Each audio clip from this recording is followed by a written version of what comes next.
What's up, guys? Coming at you from Shenzhen for a very quick video. I had to drive to the other side of town today, and I am moving apartments, so I didn't have much time, but I had to fire up the camera to share something with you. When I was driving across town, I listened to a debate, which I found really interesting, and I wanted to share a couple of clips of this debate with you. And it was between two very big names, Yanis Varoufakis and John Bolton. And so when I saw that these two guys were on a debate, together, I just had to take a look at it. And what I'm going to do with you, for you now, is I'm going to share some of the most interesting parts for me. So the first came after Yanis was talking about a CIA-led coup in Greece. And what John Bolton did was he kind of responded in this rolling his eyes kind of a manner where he's like, oh boy, this is another coup that the CIA and the US has to take responsibility for. I never heard of this one. And Yanis ends up having to take him to school on that one and saying, this isn't something that's really disputed. And let me let you listen to the clip first. Start with Greece. The professor, if I heard him correctly, said that he lived in Greece at the time of following the fascist coup, which had been inspired by the United States. I have to say that's the first time I've heard that. I didn't know that was another one we should take credit for. I'm not aware that we ever inspired a coup of any kind in Greece. A bit of news for Ambassador Bolton. On the 21st of April 1967, a CIA-sponsored coup took place in Greece, and then another one in the November of 1973. And you don't have to even believe me, President Bill Clinton, when he visited Athens, I believe at some point even apologized for this. All right, so there you go. There's the clip. And what was interesting is that John Bolton here, I think what he's trying to do is he's trying to do what a lot of people do who talk about the CIA coups and the US interference in the politics of other countries, tries to turn the people who talk about that into kind of conspiracy theorists of sort, or who overstate the problem when it's very apparent that yes, this one, like a lot of the other ones that people talk about, are all real, and not many of them are really disputed. So that was interesting. But what's more interesting is what comes next.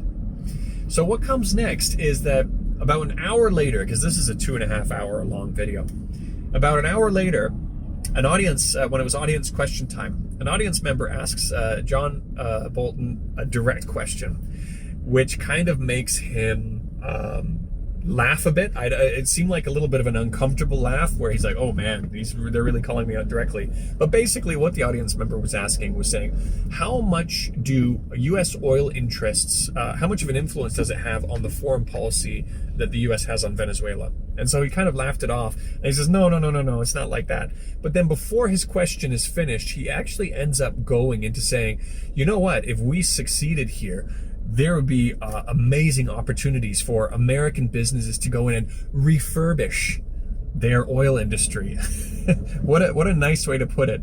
And he even actually says directly, word for word, that he really regrets that they were unable to perform a successful coup in Venezuela.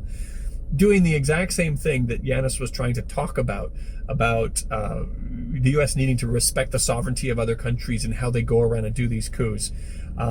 So let me let you listen to the clip yourselves. This is a question asking just for Ambassador Bolton, so I'll ask it. This is quoting from the online questioner. You said in January 2019 that, quote, it will make a big difference to the U.S. economically if we can have American oil companies really invest in and produce the oil capabilities in Venezuela. To what extent do the interests of U.S. oil companies determine U.S. policy on regime change? They didn't determine policy. The oil company we were most concerned about and remain most concerned about in Venezuela is Citgo, where the Maduro regime continues to hold a number of Citgo representatives, and the damage they might have done to Citgo in the United States as a result of U.S. recognition of Juan Guaido as the interim president. What I was referring to there was the clear opportunity if the Maduro regime were forced to recede for American and other companies. There would be an enormous opportunity to refurbish the incredibly devastated Venezuelan oil infrastructure. And I regret to this day that we weren't able to overthrow the Maduro government. Yeah, so there you go. So that was really interesting. And one of the things that I thought after he said that, because throughout his debate, he spoke about how dangerous Donald Trump was for America and for the world, and that he was a really bad force. So it'd be interesting to ask him, I thought, because he goes into Venezuela and he wants to overthrow the Venezuelan government because it's in the best interest of the Venezuelan people, as they say. Really, it's about big business, but whatever. Let's go with that for a second. But so based on that premise and based on that logic, while President Trump was in power, using his logic, he should be okay if another country had come in and done and performed a coup on America and overthrew their elected government, their democratically elected government, and democratically elected President Trump. He should be okay with that. Of course, he wouldn't be. Of course, there's a superiority complex built in where it's only the U.S. that's allowed to go around and do this stuff around the world.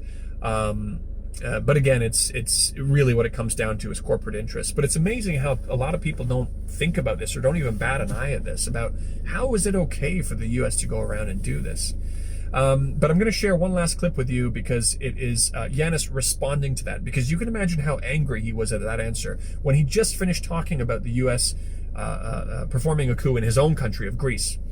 And pay attention to his face at the end, Yanis's face. You can see the anger in his face. It was really an interesting response. So let me show you that. Let me show you that to you now. Regarding Venezuela, Ambassador Bolton, I wish that I lived in a world where we could all unite to allow the Venezuelan people to decide their fate, not to have this discussion as to whether, one power or the other should overthrow a regime. Because as I said at the beginning, I live in a country where we have had regimes being overthrown, and it was actually democratic regimes that were overthrown. I do not believe that it augurs well for global stability to be using the language of the coup d'etat as a means of introducing liberalism. All right, there you go. I apologize for rushing through this. I'm gonna leave it here. Actually, what I'm gonna do is I'll recommend one other debate for you, which also has a kind of an arrogant, even the title is arrogant. It's called "Should the West Get Tough with China?" I don't know why people aren't having debates about should the global South start getting tough with the global North, but whatever. That was the condescending title of the debate, and it was between Kishore Mahbubani, he's somebody who I interviewed on my channel before, and Tom, I can't remember his name, Muddlehat or something like that. He's a British MP, and he spewed the most ridiculous anti-China BS and propaganda you could imagine. He started the whole thing off with talking about the fake picture, which was the artist's drawing of the Australian soldier, calling it a fake picture, not calling it a piece of art. A lot of you guys have seen my last video, so you know what I'm talking about. And then he goes into talking about how the only reason that China successfully controlled COVID-19 was because of mass incarcerations. By that logic, I think the U.S. should really be beating COVID-19 because they do some pretty serious mass incarcerations there too. But I'm obviously here in China, and I know probably more than some of my viewers outside of China how ridiculous that statement is. But the other interesting thing in terms of the arrogance of this particular MP was how he kept superficially complimenting Kishore. He kept saying something like, "Oh, Kishore is such a good speaker. He's a very good diplomat, but," and he always undermines his ideas like this. And he even said, "Oh, you should definitely read, Kishore's book, if not for the ideas, for the writing style," as if that's the only value you can get out of the book. Nothing to do with the argument that Kishore is presenting. He's saying, no, just for the style of writing.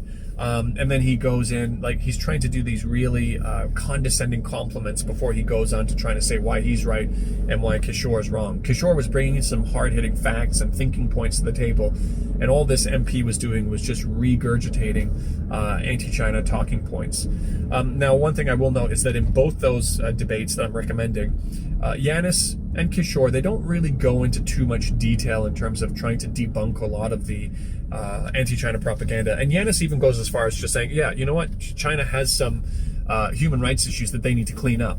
And this is a more effective way of dealing with it, because obviously Bolton's way was a much more risky, aggressive way.